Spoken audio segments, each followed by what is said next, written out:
In the heart of an ancient forest, where the trees stood tall like silent guardians and the rivers whispered secrets to those willing to listen, there lived a young orphan girl named Amara who had never known the warmth of a family's embrace yet carried within her a courage and kindness so rare that even the elders of the neighboring tribes often whispered that her spirit had been blessed by something greater than fate itself. And though she was poor with no home but a crumbling hut on the edge of the forest and no belongings except a torn blanket and a wooden pendant carved by her late father, she woke each morning with gratitude in her heart and an unshakable determination to survive, wandering into the forest to gather berries, fetch water, and sometimes whisper her thoughts to the wind as though the trees themselves were her only companions. But fate had prepared a night for her that would change not only her destiny but the fate of an entire tribe forever. For it was on a stormy evening, as thunder roared and rain battered the canopy, that she heard the groans of an injured elder carried on the wind, faint yet desperate,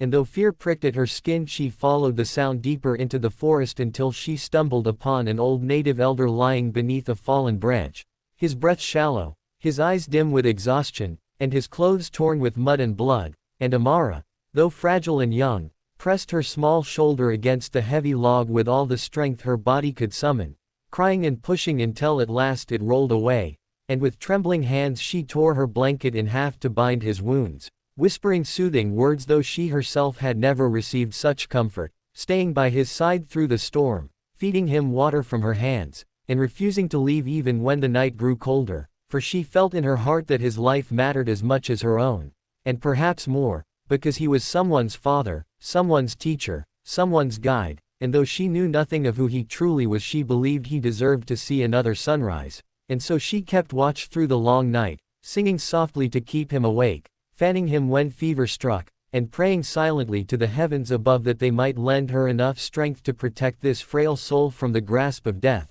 And by dawn, though exhausted and weak, she managed to help him to his feet, carrying his weight though it nearly crushed her small frame, and guiding him slowly back toward a hidden path that led to the heart of his tribe. And as they emerged from the forest edge the morning sun painted gold across the horizon, yet Amara did not realize that the man she had saved was no ordinary wanderer but the most respected elder of the native tribe that ruled those lands, a man whose wisdom guided generations and whose voice was considered sacred. And though Amara could have turned back then and returned to her lonely hut, she chose instead to see him safely home, unaware that her act of selflessness was about to ignite a story that would echo across the tribe for years to come. For inside the walls of that hidden settlement people were already gathering, searching desperately for their missing elder, and when they saw him limping into view supported by a frail orphan girl, disbelief swept across every face, and whispers rose like a storm through the village, for no one could understand how a girl with no family, no tribe, and no name in their history had managed to protect the most precious elder of them all through the most merciless storm. And while the elder could barely speak he raised his trembling hand and pointed to Amara with a gaze filled not with weakness but with pride, as if declaring silently to his people that her courage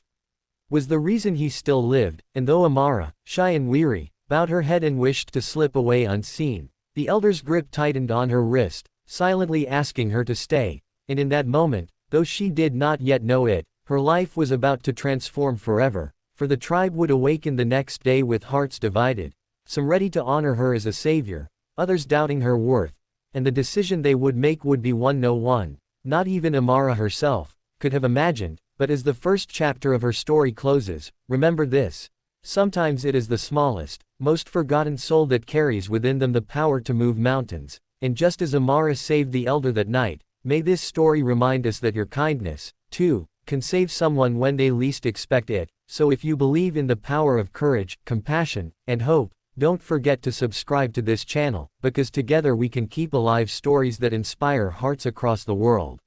When the first light of dawn spread across the tribal village, painting the huts in shades of amber and the forest in hues of emerald and gold, the people awoke to whispers that traveled faster than the morning breeze, for everyone had heard by now that the great elder had returned alive, and not by the hands of the strongest warrior nor the most skilled healer but because of an unknown orphan girl, a stranger with no family name and no place in their lineage. And as the tribe gathered in the central clearing, their faces a mixture of awe, suspicion, and disbelief, Amara stood quietly at the elder's side, her torn clothes damp from the storm, her hair tangled, her body exhausted, yet her eyes steady with a humility that needed no words. And when the elder, though still weak, raised his voice to speak, silence fell like a heavy blanket across the gathering, for his voice was more than sound. It was the thread that held the tribe's heart together, and he said with quiet conviction that the life they saw standing before them had been spared only because of this girl's courage,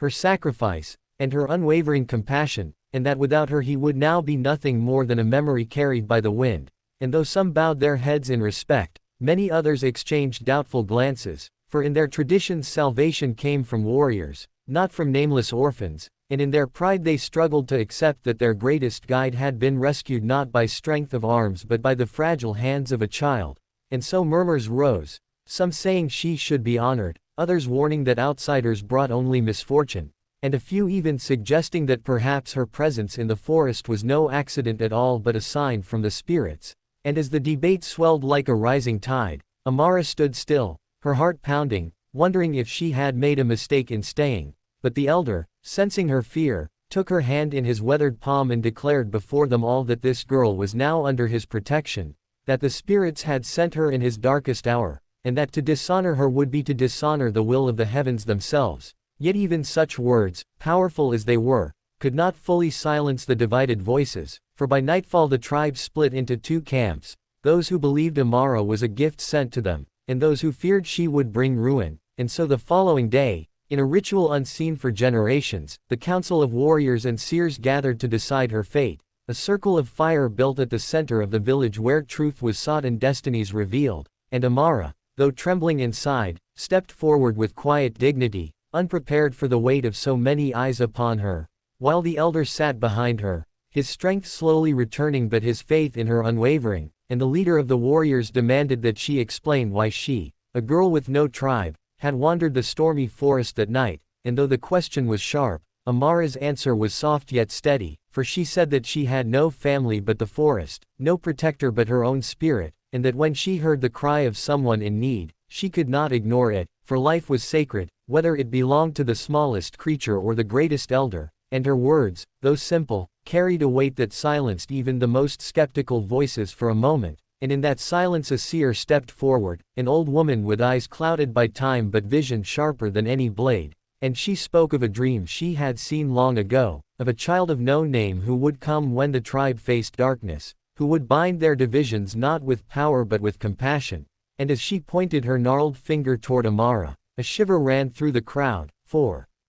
prophecy was not to be ignored, and though some still resisted, the weight of her vision, combined with the elder's testimony, turned hearts like rivers changing course, and slowly respect began to replace doubt, admiration began to silence envy, and the tribe as one began to see in Amara not an intruder but a beacon, fragile yet radiant. And in the days that followed they brought her food, taught her songs, shared with her stories, and children who once mocked her torn clothes now walked at her side as though she had always belonged. Yet what none could have predicted was how quickly her presence would weave change into the fabric of their lives. For where once disputes between families lingered, Amara's kindness eased them. Where once warriors boasted of strength, they began to speak of compassion. And where once fear divided the people, her courage united them, until even the harshest voices admitted that perhaps the spirits had indeed chosen wisely. And the elder, recovering steadily, often smiled as he watched her play with the children or sit with the widows and listen to their griefs.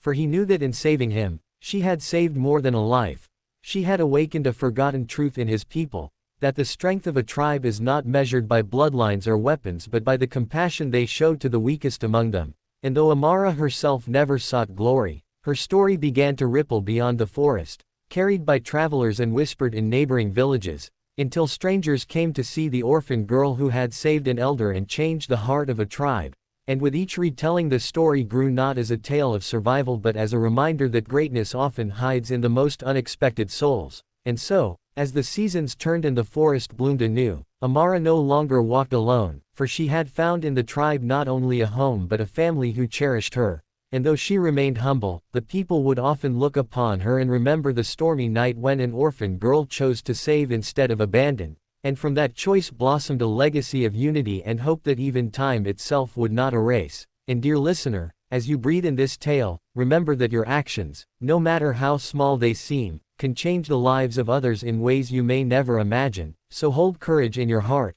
kindness in your hands, and hope in your spirit. And if this story has touched you, inspired you, or reminded you of the power of compassion, then let this not be the last moment we share. Subscribe to this channel, join our family of dreamers and believers, and together let us keep alive the stories that remind the world that miracles are born not of power or wealth but of the simple choice to care.